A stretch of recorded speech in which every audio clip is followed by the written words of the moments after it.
Ikaza ku makuru agezweho kuri Dezumu TV 24 dore ingingo z'ingenzi z'amakuru tugiye kubabwira. Umutungo wa leta ntabwo ari wo gukinamo.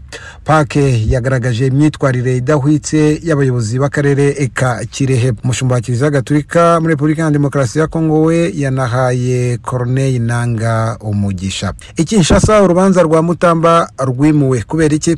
Muri Sudani y'Epfo Salva Kiir we yirukanye umugaba mukuru w'ingabo nyuma y'amezi 7 amushyizeho.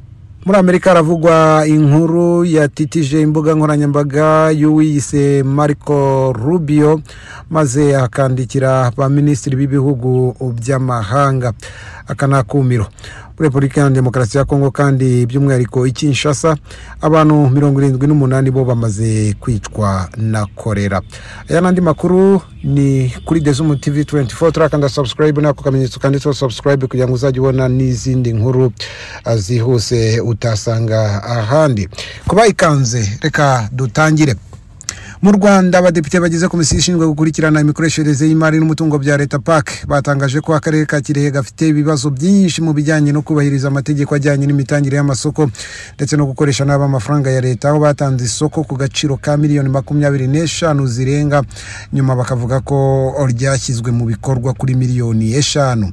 Byagarutswe ku itariki ya 9 uyu munsi Nyakanga 2025 ubwo akarere ka Kirehe kisobanuraga ku makosa yagaragaye muri raporo y'umugenzuzi mukuru w'imari ya leta y'umwaka warangiye muri Kamena 2024. Iyi raporo igaragaza ko akarere ka Kirehe gafite amakosa menshi mu bijyanye no gutanga amasoko ya leta, harimo nk'isoko ryo gukanika ibinyabiziga ryatanzwe amafaranga menshi ugereranyije n'ayari ateganyijwe. Umunyamabanga nshingwabikorwa w'akarere ka Kirehe Kamana Diane yasobanuye ko isoko ryagaragayemo ibiciro birenze byari biteganyijwe ariko ngo byakozwe n'ibigo bishamikiye ku karere. Ati isoko ryatanzwe ku giciro kirenze icyagenwe ni mu bigo bishamikiye ku karere, cyane ku kigo nderabuzima cya Kigarama bari batanze isoko ryo gukanika ibinyabiziga by'imbangukira gutabara na moto ku kigo nderabuzima, maze amafaranga yarateganyijwe yari miliyoni zirenga 7,600. Isoko riza gutangwa kuri miliyoni 25.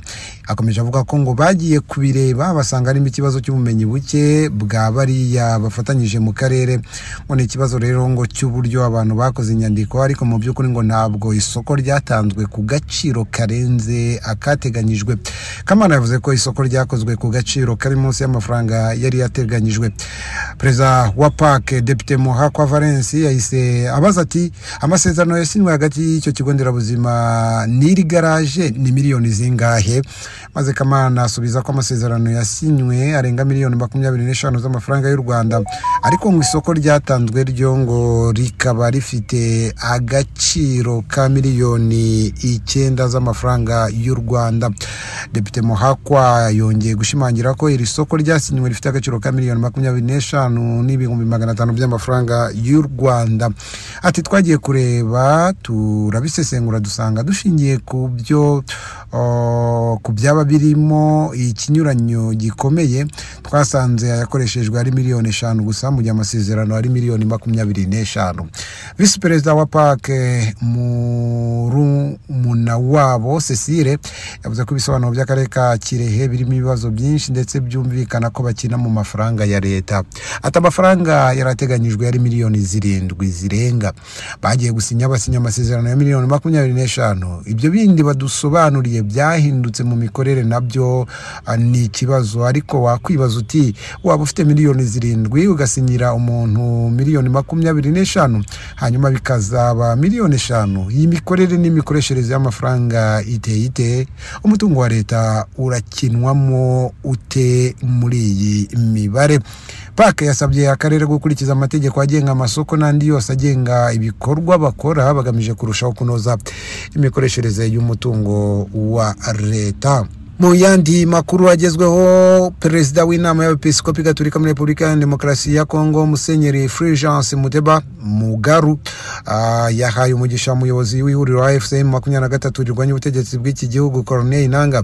Umushumba wa Diocese Gatolika ya Goma Musenyeri Willy Ngumbi ndetse n'uwa Diocese ya Kamina Musenyeri Leonard Kakuji nabo bahaye Nangaa uwo mugisha.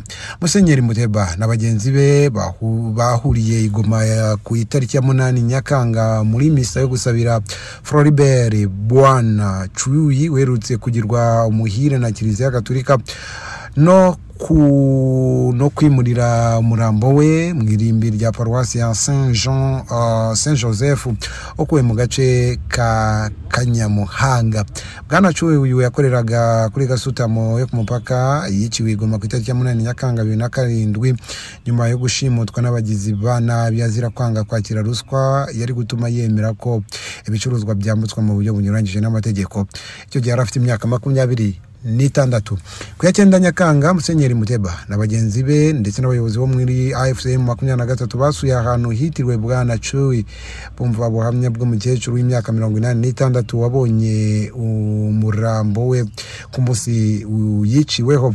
Aha hantu niho Musenyeri Muteba na bagenzi be ngo rero bahanye ibiganza nananga bamuha n'umugisha. Bigaragara ko impande zombi ngo zari zishimanye. Ku itariki ya 8 Nyakanga Musenyeri Muteba yatangaje ko yishimiye uko yasanze umujyi wa Goma ugenzurwa na M23 kuko ikirere cyaho ngo cyari. Umuvugizi wa FCM 23 Lawrence Kanyuka yashimye ijambo rya Musenyeri Muteba agaragaza ko ngo ibyo yavuze leta ya Repubulika ya Demokarasi ya Kongo n'ishuti yabo nyamara bo ngo byabihishe cyane. Tukiri muri Kongo, Minisitiri w'ubuzima mu ntara ya Kinshasa muri iki gihugu cya Repubulika ya Demokarasi ya Kongo Patrice Ngongo yatangaje ko indwara ya kolera iterwa n'umwanda amaze kwica abantu 78 muri 830 bayanduye. Kwa 8 Nyakanga 2025 aha Ngongo yasobanuye ko kugeza ubu igipimo cy'abapfa mu banduye indwara kiri kuri 4 kiri ku 9.4%. Mu nama y'abaminisitiri yabaye mu cyumweru gishize, Minisitiri w'ubuzima Dr Roger Kamba yasobanuye ko mu turere tw'ubuvuzi 35 tugize Kinshasa 25 ari two twibasiwe cyane n'indwara. Ubwandu bwihuse bwakorera muri Kinshasa bwatewe n'imyuzure yibasiye intara mu minsi ishize yangije ibikorwa remezo birimo imiyoboro y'amazi ndetse n'inzu zo guturamo. Umuvugizi wa guverinoma ya Repubulika ya Demokarasi ya Kongo Patrice Muyaya yasobanuye ko abibasiwe cyane ari abimuwe n'imyuzure bacumbikiwe mu nkambi zitandukanye. Muyaya kandi yanavuze ko ubushobozi bw'ibitaro ndetse naho gushyingura abicwa n'indwara nabwo bukomeje kuba buke. Aha muri Repubulika Iharanira Demokarasi ya Kongo kandi amakuru aturuka yaravuga kuri urukiko rusesa imanza rw'iki gihugu rwimuye urubanza rwa Constant Mutamba wabaye Minisitiri w'Ubutabera ukekwaho kunyereza miliyoni 19 z'amadolari Leta Zunze Ubumwe za Amerika zari zaragenewe kubaka gereza ya Kisangani mu ntara ya Chopo.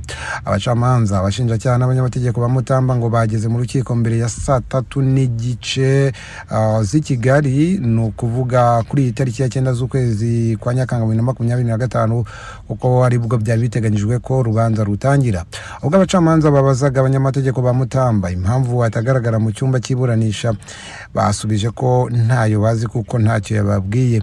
Icyakora nyuma y'iminota 50 abacamanza ngo batangiye ibikorwa bibanziriza urubanza nyirizina. Mutamba yageze mu rukiko asobanura ko yakerejwe n'akavuyo k'ibinyabiziga byari biri mu muhanda. Ati mbere na mbere ndagira ngo sabe imbabazi, navuye mu rugo 2:30 mpera mu binyabiziga byinshi niyo mpamvu ntabonetse. Ibitangazamakuru bivuga ko nyuma yo gusaba imbabazi yatanze imyirondoro ye irimo imirimo akora aho atuye ndetse n'ababyeyi be abona guha umwanya abanyamategeko be kugira ngo batange icyifuzo. Abanyamategeko ba Mutamba basabye abacamanza umwanya uhagije wo gusuzuma ikirego cyatanzwe n'ubushinjacyaha bukuru kugira ngo babone uko baburanira umukiriya wabo. Urukiko rwaha agaciro icyifuzo cy'aba banyamategeko rwimurira urubanza tariki ya 23 Nyakanga isaa 4 z'amanywa, no kuvuga iyi saha ya hariya Kinshasa. Muri Sudani y'Epfo, Perezida Salva Kiir yirukanye umugaba mukuru w'ingabo nyuma y'amezi 7 amushyizeho. Perezida Salva Kiir yirukanye General Paul Nanga Majoki wari umaze amezi 7 yari umugaba mukuru w'ingabo z'iki gihugu. Icyemezo cyo kwambura izi nshingano General Paul Nanga Majoki cyatangajwe mu ntangiriro z'iki cyumweru, ariko kandi ngo yahise anasimbuzwa General Dawu Atujongo.